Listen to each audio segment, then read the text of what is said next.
সময়ের সাথে ভাষা, ভৌগোলিক অবস্থানের মতো সবকিছুই বদলায়, তবে বদলায় না বাংলাদেশের রাজনীতি। তার রূপ, রস ও গন্ধ চিরকাল একই থাকে। পুরান যায়, নতুন আসে, বাটামওয়ালা যায়, হ্যাডমওয়ালা আসে, কিন্তু স্বভাবটা সে একই থাকে। এই যেমন আগে ধান কাটতো আওয়ামী লীগের এমপি, মন্ত্রী, ছাত্রলীগ, এখন ধান কাটে আমির হামজা। আগে উল্টাপাল্টা বকতো ফারুক, কামরুলরা, এখন ফালতু বকেন নাসির উদ্দিন পাটোয়ারি। আগে তেল দেওয়ার লোকের অভাব ছিল না, এখন তাদের প্রতিনিধিত্ব করছেন স্নিগ্ধ। 5 আগস্টের পর আওয়ামী লীগের নেতাকর্মীরা সব ভেগেছে। অনেকেই ভেবেছিল যাক, আপদ গেল, কিন্তু প্রকৃতি তো শূন্যস্থান পছন্দ করে না। সে শূন্যস্থান পূরণ করতে মাঠে নেমেছেন রাশমিকার হামজা অর্থাৎ আমির হামজা। তিনি রীতিমতো ধান কাটা শুরু করেছেন। সামাজিক যোগাযোগ মাধ্যমে এরকম একটি ছবি ঘুরে বেড়াচ্ছে। সেখানে দেখা যাচ্ছে নির্বাচনী প্রচারণা শেষে ধান কাটছেন হামজা। আমি তার মাঝে যেন আওয়ামী লীগকেই দেখতে পেলাম, যেমন মির্জা ফখরুল ইউনুস সাহেবের মাঝে দেখতে পান জিয়াকে। আগে মুল্লুকের যত বাকওয়াস, অযৌক্তিক কথা বলা শেখ হাসিনার এমপি মন্ত্রীদের কোটাভুক্ত ছিল।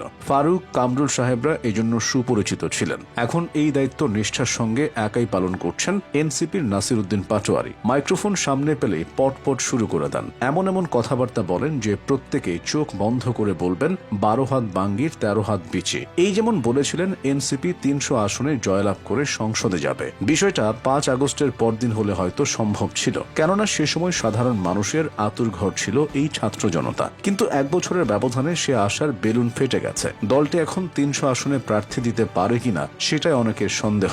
অথচ পাটোয়ারি সাহেব 300 আসনে জিততে চাইছেন। নাসির উদ্দিন হোজ্জার কার্যকলাপ যেমন মানুষকে বিনোদন দিত, নাসির উদ্দিন পাটোয়ারির কথাগুলোও তাই দিচ্ছে। যদিও জনগণ হাস্যকরভাবে নিলেও সে থামেনি। এরই মধ্যে বলে ফেলেছে হাসিনা ভারতে পালিয়েছে, তারেক রহমান পালাবে কই। কথায় আছে পুরান যায়, নতুন আসে। তেলবাজির ক্ষেত্রেও একই কাহিনী। আগে সবাই তেল দিত শেখ হাসিনাকে, আর এখন সবাই তেল দেয় ইউনুস সাহেবকে, তারেক রহমানকে। আজকাল তাদের প্রতিনিধি হিসেবে এই কাজ করছেন জুলাই বিপ্লবের শহীদ মীর মুগ্ধের ভাই মীর স্নিগ্ধ।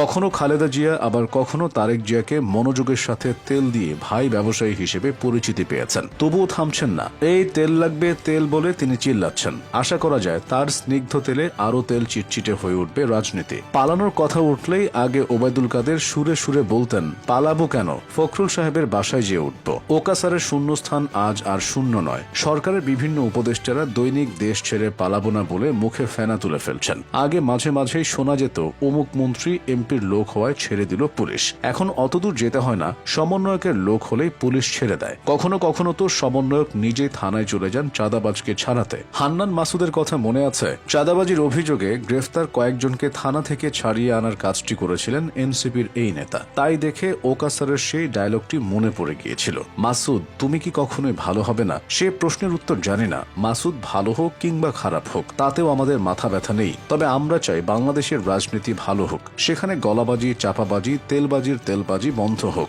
পরিবর্তনটা আসলে আসুক।